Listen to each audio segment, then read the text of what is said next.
You are trying so hard to control everything, every little piece, every outcome, every reaction.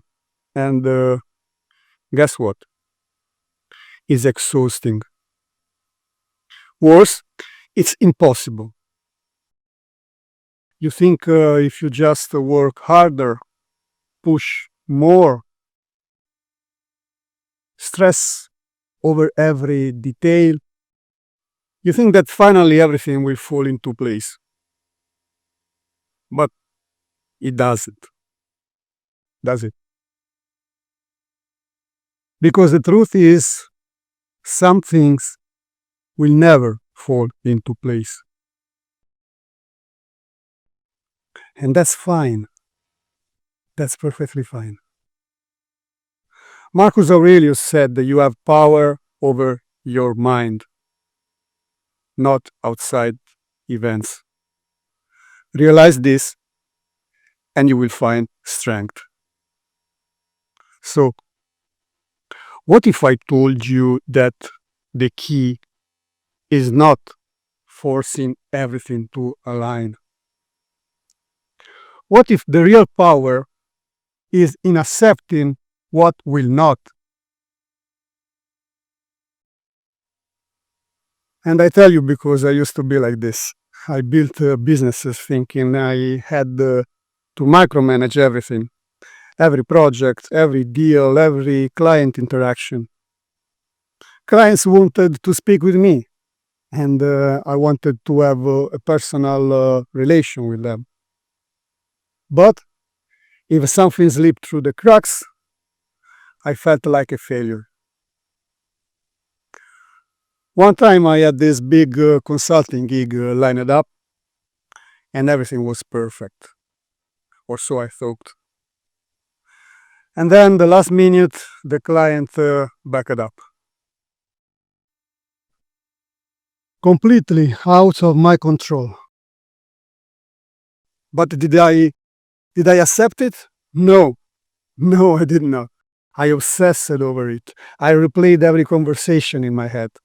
I blamed myself for things that weren't even my fault. And what did that get me? Nothing. Nothing.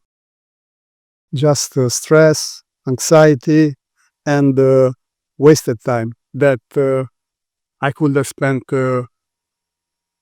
building something better. Now, how much of your energy is wasted like this? How many nights have you lost sleep over things you could not change? And this is the illusion we fall into. We think our job as leaders, as entrepreneurs, as professionals, is to control the chaos. But control, in this sense, is an illusion. And Seneca explains that to us very well when he says that a good character, when established, is not altered by sudden change. It remains true to itself under all circumstances. And what does that mean? It means that your job is not to control what happens. Your job is to control what you can control, which is how you respond. Look, some things will work out. Some will not. Will never. If everything falls into place, great. If it doesn't, so be it. What matters is how you show up every single day. And so how do we actually apply this? Let me give you some Stoic strategies that changed my life and the life of many of my clients by now. And I think it will change yours. Amor Fati. Amor Fati. Love what happens. Friedrich Nietzsche popularized this phrase, but the Stoic lived by it. Not just to accept what happens, but to love it. There was a time when my business was failing. A major contract was pulled and I was staring at financial loss. But instead of spiraling, I asked, what if this is exactly what I need? What if this is exactly what is right for me in this exact moment? That question changed everything. Instead of seeing failure, I saw an opportunity to build something better, and guess what? That setback led me to redefine my brand, which also led me here. So ask yourself, what if this is not happening to you, but for you? You know, the dichotomy of control means to let go of what you cannot control. Epictetus said that there are things up to us, and there are other things which are not up to us. So here is an exercise for you. Write down what's stressing you out right now. Take a piece of paper and divide that list of what is stressing you out at this very moment. Divide that list into 2 columns. On one column, the things that you control, your mindset, your decisions, your actions, and on the other column, the things that you don't control, other people's reactions, market conditions, and external events. Now, burn the second column or delete it, whatever works for you. Because wasting energy on what you cannot control is insanity. That is the definition of insanity. Which brings to my mind a client I had, a CEO, who was obsessed with every little market fluctuations.